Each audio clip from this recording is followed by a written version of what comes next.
Depuis quelques heures, une nouvelle onde de choc traverse la région. Le président du Niger, Tiani Abdourahmane, a pris la parole avec une fermeté inhabituelle, accusant directement le Bénin d'abriter sur son territoire des forces qu'il affirme avoir expulsées. Pour lui, ce n'est plus un simple soupçon, mais une manœuvre orchestrée, une preuve d'ingérence et de tentative de déstabilisation. Une déclaration lourde, formulée à un moment stratégique, et qui soulève de nombreuses questions sur ce qui se déroule réellement le long de la frontière. Écoutons précisément ces mots. Allez-y vérifier. Aujourd'hui, là où je vous parle, à l'aéroport de Tourou. Tourou est un aéroport dont la piste fait 3300 mètres. 15-20 km tout au plus à l'ouest de Parakou. Vous verrez, à Tourou, dans le W, dans la Pendjari, l'ensemble des forces que nous avons expulsées par notre territoire et à travers la frontière avec le pays frère du Tchad s'est retrouvé ou se sont retrouvés sur le territoire béninois.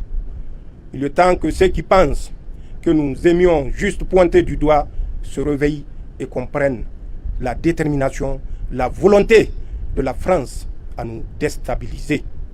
C'est une vérité et nous ne cesserons jamais de le dire. Il est essentiel de mettre ces accusations en perspective. Car du côté béninois, la lecture des événements est très différente, parfois même à l'opposé de celle présentée par Niamey. Alors, comment le Bénin perçoit-il cette situation? Comment réagit-il à ces affirmations? Entrons maintenant dans le regard croisé du Bénin pour mieux comprendre l'autre face de cette tension. Et aujourd'hui, le général Tiani sort encore ce genre de déclaration. Moi, c'est ubuesque et c'est paranoïaque. Parce que, vous savez, vous êtes en train de diriger un pays. Ce n'est pas une épicerie. Et certaines déclarations, il faut se préserver de le faire. Je pense que le général Tiani, il croit toujours être sur un terrain de guerre au lieu de se voir dans la peau d'un chef d'État. Et en tant que chef d'État, il y a certaines déclarations qu'on ne fait pas. Même si vous avez eu quelques bribes de soupçons, mais il y a des couloirs diplomatiques par lesquels vous pouvez passer pour faire entendre votre voix. Est-ce que le Bénin aujourd'hui va accuser le Niger de déstabilisation parce que il y a des agents russes sur le territoire nigérien? Le Bénin ne l'a pas fait. Et pourquoi le Niger le fait?